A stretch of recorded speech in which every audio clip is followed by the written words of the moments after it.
আজকের এই আলোচনায় স্বাগত। আজ আমরা বেশ মজার একটা জিনিস বানাতে চলেছি, কোড ব্যবহার করে একটা পিৎজা। আচ্ছা, যে কোনো কাজেই যখন একই জিনিস বারবার করতে হয়, ব্যাপারটা বেশ বিরক্তিকর হয়ে ওঠে, তাই না? চলুন দেখা যাক প্রোগ্রামিংয়ের একটা কনসেপ্ট যার নাম রিয়্যাক্ট কম্পোনেন্টস কিভাবে এই সমস্যার একটা দারুণ সমাধান দেয়। পুরো ধারণাটা বোঝার জন্য আমরা খুব সাধারণ আর পরিচিত একটা উদাহরণ ব্যবহার করব। ভাবুন, আমরা একটা পিৎজার রেসিপি লিখছি এবং সেই অনুযায়ী একটা পিৎজা বানাচ্ছি। তো চলুন শুরু করা যাক। সবার আগে আমাদের রেসিপি কার্ডটা তৈরি করতে হবে, যেটাকে রিয়্যাক্টের জগতে বলা হয় একটা কম্পোনেন্ট।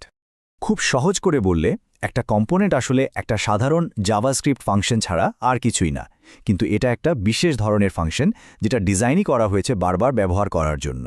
এখানে একটা খুব জরুরি নিয়ম আছে যা কিন্তু ভুললে চলবে না।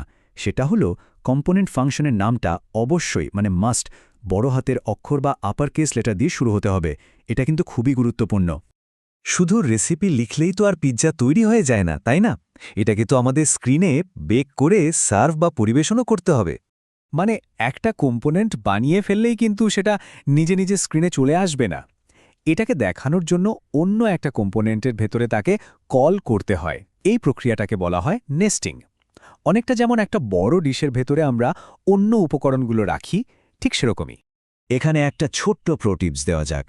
কোডটাকে পরিষ্কার আর ম্যানেজ করার সুবিধার জন্য কম্পোনেন্ট ফাংশনগুলো সবসময় আলাদা আলাদা করে ডিফাইন করা উচিত, একটা ফাংশনের ভেতরে আরেকটা নয়।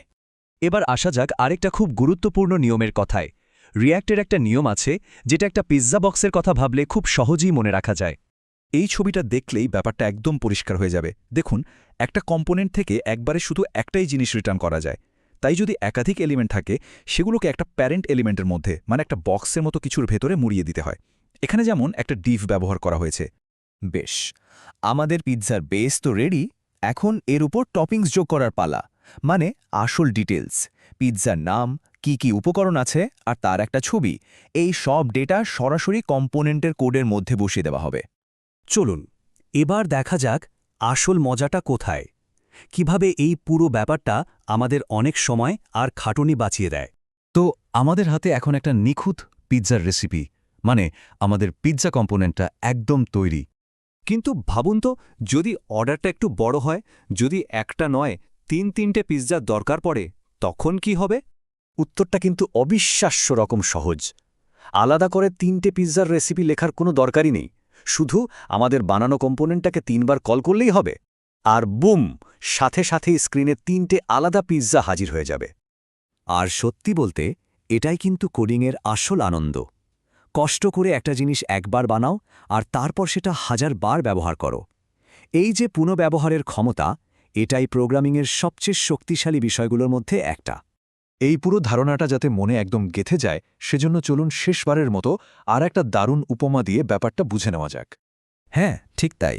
পুরো প্রক্রিয়াটাকে আসলে একটা বিস্কিট বানানোর ছাঁচের মতো করে ভাবা যেতে পারে। ব্যাপারটা হলো, প্রথমে একবার কষ্ট করে একটা নিখুঁত ছাঁচ, অর্থাৎ আমাদের রিয়্যাক্ট কম্পোনেন্ট তৈরি করে নিতে হবে।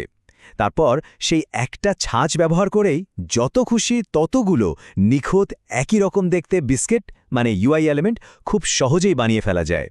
তাহলে চলুন আজকের আলোচনা থেকে মূল যে বিষয়গুলো মনে রাখতে হবে সেগুলোতে একবার চোখ বুলিয়ে নিই। কম্পোনেন্ট হলো পুনঃব্যবহারযোগ্য ফাংশন।